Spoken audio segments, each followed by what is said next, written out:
Well, hello everyone, and welcome to Friday, September 17th, 2021. We're making our way through the month and heading straight into fall and the busy holiday shopping season, but first, we've got some news to discuss. And this week, we're going to talk about Apple TV and the next tvOS software update, a new bundle that pairs Showtime and Paramount Plus, and a number of streaming services celebrating National Hispanic Heritage Month. But first, of course, if you haven't done so already, please do consider clicking on those like and subscribe buttons down below. Those really do help out our channel a ton, and we'd really appreciate it.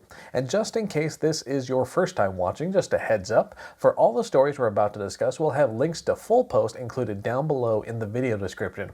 And those links will bring you over to our news website, corecuttersnews.com. And with all of that being established, let's dive straight into the news, starting with Apple TV. In Apple news, it was certainly a big week for the company as it unveiled its latest iPhone lineup, as well as new updates to its iPad, iPad mini, and Apple Watch. But there was still some news to share on the Apple TV news front. So after the company's online product unveiling, we learned that the next round of software updates should arrive on Monday, September 20th. And we're talking about iOS 15, iPadOS 15, and tvOS 15, among others. The key piece in there for Apple TV users is, of course, that tvOS update. Earlier in the week, we published a video that walks you through some of the new features and capabilities you can expect when you upgrade to tvOS 15. One feature we're not expecting at launch is SharePlay, the watch party-like new addition that lets users on, say, iPhones, iPads, Macs, and Apple TVs all watch the same content in sync with each other for a shared viewing experience.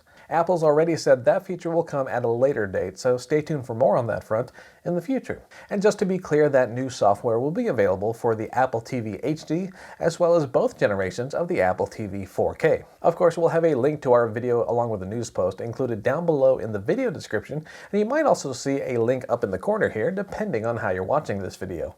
In any case, keep an eye out starting on September 20th, and we're looking forward to taking our own tour of the new software soon as well. In bundle news, Viacom-CBS announced plans to offer a subscription bundle that packages together two of its streaming platforms, Paramount Plus and Showtime. Executive Vice President and CFO Naveen Chopra shared the news during a conference this week and added that the new bundle should launch later this month. At the moment, there's no word on exact pricing or other details, but we're keeping a close eye out for those updates. For reference, Viacom-CBS does offer Showtime as an add-on for Paramount Plus subscribers with a total cost of $13.99 per month with the ad-supported Paramount Plus tier and $18.99 for the ad-free option.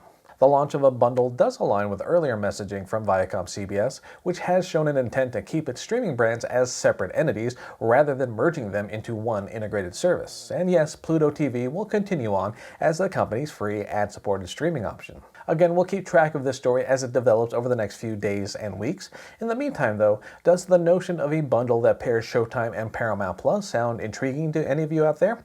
If so, now's the time to sound off on what your target price would be. Let us know what kind of discount you'd be looking for in the comment section down below. And in a story that popped up while we were recording this video, a judge has permanently barred Locast from its operations. The move follows a string of setbacks for the local channel streaming service. You might recall late last month when a judge denied Locast's request for a summary judgment in its ongoing fight with major broadcasters. Soon after, Locast opted to suspend its services. This latest decision aims to permanently bar Locast from its local streaming operations, but there is room in there for an appeal. Now, whether or not the service does appeal remains to be seen, but we'll continue to monitor the story and we'll report back with updates as they happen. Moving on, it is September, which also means it's National Hispanic Heritage Month. And to commemorate the month, several streaming services have announced a number of new additions, features, and content hubs. And we've also seen announcements that, while they don't mention a tie specifically to the month, seem well-timed to take advantage of the focus. Now, we'll include links to many of our related posts down below in the video description, but we definitely wanted to highlight a few here. First up, we've got a trio of Spanish language channels coming to YouTube TV, and new add-on packages on the way as well. This week, Univision announced that 3 channels, Univision, Uno Mas, and Galavisión, are all coming to the live TV streaming service. Beyond those channels joining the regular TV lineup, YouTube TV will also add a pair of add-on packages focusing on Spanish language content. The first one will offer the Pantaya network and its collection of Spanish language shows and movies. That one will run for $5.99 per month and is expected to launch in the coming weeks. The second one packages several options together, including CNN Español, Discovery en Español, Fox Deportes, and more. We don't have exact pricing on that one just yet, but we're expecting more details closer to launch. Elsewhere, ESPN Plus announced it's adding a new year-round section dedicated to Hispanic and Latinx athletes, sports, and stories.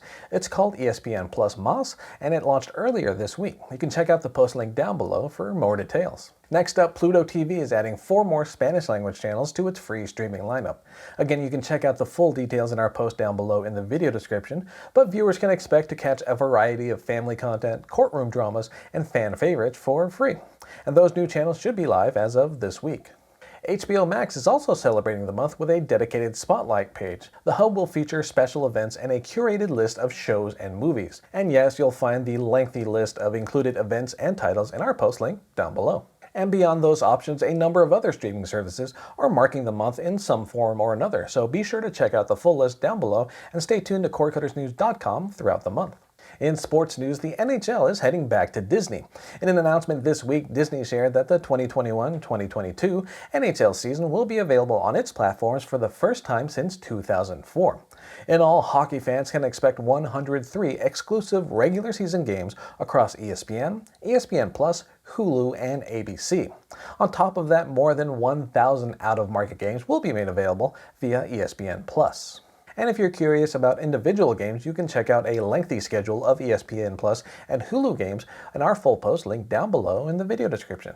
In Netflix news, market research firm Ampere Analysis is out with a new report that puts Netflix in some lofty company when it comes to creating original content.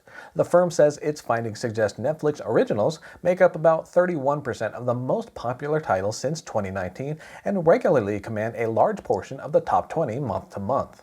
Beyond that, of the titles released in the past 5 years that are projected to enjoy long-term popularity, around 1/4 are Netflix originals, and that puts the streaming service on similar footing with Disney and WarnerMedia. Of course, Netflix has gone through several transformations during its lifetime, from a mail-based DVD program with its signature red envelopes to a streaming service that collected other series from other production studios. And now that a lot of those studios have their own streaming services and have started taking back their shows and movies, we've seen a new phase in Netflix's history, one that focuses on in-house production and a huge library of Netflix originals. And, at least according to this latest report, the effort seems to be paying off. Which begs the question of the shows and movies that fall under the Netflix Originals banner, which ones stand out to you as keepers? Are there titles in the service's catalog that you keep coming back to and feel like you'll still watch years from now? Feel free to share your faves in the comment section down below. Next up, Disney announced that the rest of its 2021 film slate will head exclusively to theaters rather than splitting between physical theaters and streaming on Disney Plus with Premier Access. Instead, those upcoming movies will get a 30-day exclusive window before heading to at-home streaming. Disney's move from same-day streaming access was based on its conclusion that, quote, confidence in movie-going continues to improve. 2 of the company's most recent movies, Shang-Chi and the Legend of the Ten Rings, and Free Guy, released with 45-day theater-only windows. And for reference, here's a list of Disney's films for the rest of 2021. Of course, the move back to a theater-first release model has many folks wondering if the Disney Plus Premier Access feature will continue to factor into future releases somehow, or will it be remembered as a short-term, temporary solution? In any case, for all of you out there, does this announcement change anything for you and your movie watching plans? If you've returned to movie theaters recently, what was the experience like? Feel free to share your thoughts down below. And so there you go, those were some of the top streaming and cord-cutting stories for the past week. And like we always say at this point, thank you all for watching. Again, if you haven't done so just yet, please do consider clicking on those like and subscribe buttons down below. They really do help support our channel, and they help signal to YouTube that it should recommend our content to more people, which certainly helps us grow our cord-cutting community. On Wednesdays, Jess hosts our live Q&A sessions, and then on Thursdays, well, unless we've got special news to cover elsewhere in the week, we dive deep into specific topics like hardware reviews or new streaming service previews. And then there's Cord Cutting Weekly, of course, every Friday, where we wrap up the past week in cord cutting and streaming news. For now, though, my name is Philip Palermo, and thanks again for watching. I hope you all have a safe and wonderful weekend, and we'll see you next week. Take care.